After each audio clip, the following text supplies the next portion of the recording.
Hi, and welcome to Billex. Today I'm going to talk about an international bill of exchange and Billex. In order to understand what Billex is and what it does, you need first to know what a bill of exchange is basically. For centuries, traders were using a bill of exchange as a secure method of payment and debt settlement. Let's have a closer look.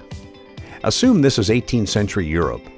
Seller A from London is going to sell goods to buyer B in Italy. The same time seller A has business with supplier C, who sells other goods to seller A. And the good thing here is that supplier C also lives in Italy. Buyer B has to pay seller A, and seller A has to pay supplier C. So seller A asks buyer B, "Can you please pay the amount to supplier C directly in Italy on behalf of me on the due date?" Actually, it's simply a shortcut in payment. So seller A is actually transferring or exchanging the payment to settle another debt in the same country of the buyer B, without having to wait for the buyer B to pay, and then resending the money to supplier C. By this trick, everybody was happy and not worried about transferring money to another country which was not safe in the 18th century.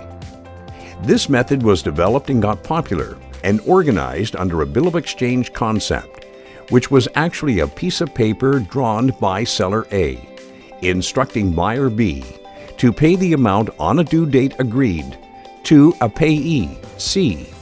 Don't forget that the payee was actually another seller who had also sold goods to seller A and was asking for his money.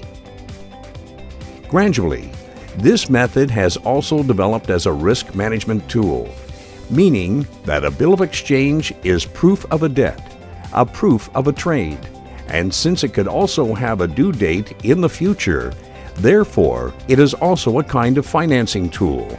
You buy today and pay in the future. Nowadays, seller A is called the drawer, buyer B is the drawee, and supplier C is the payee, whereas the payee could be a drawer himself or even a bearer. The drawee is liable to pay upon affixing his signature on the bill, called acceptance.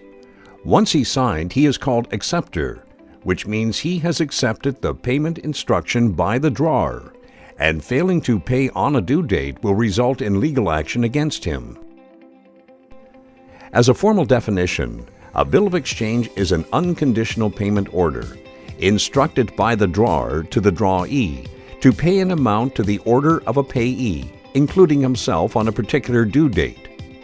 Remember that drawer or drawee may not necessarily be seller or buyer, and a bill of exchange may be used for any other purposes rather than trading only, such as an indirect debt settlement or liability transfer, guarantee, risk management, or part of a trade.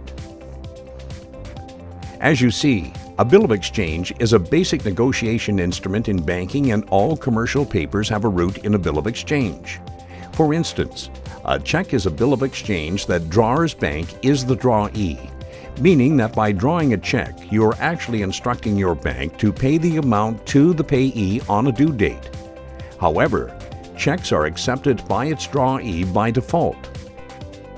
Bills of exchange are ruled under Local Bills of Exchange Act, which are similar country to country, or under UNCITRAL, the United Nations Commission on International Trade Law, which has defined International Bill of Exchange. Please visit www.ibillex.com for more information. Thank you for watching.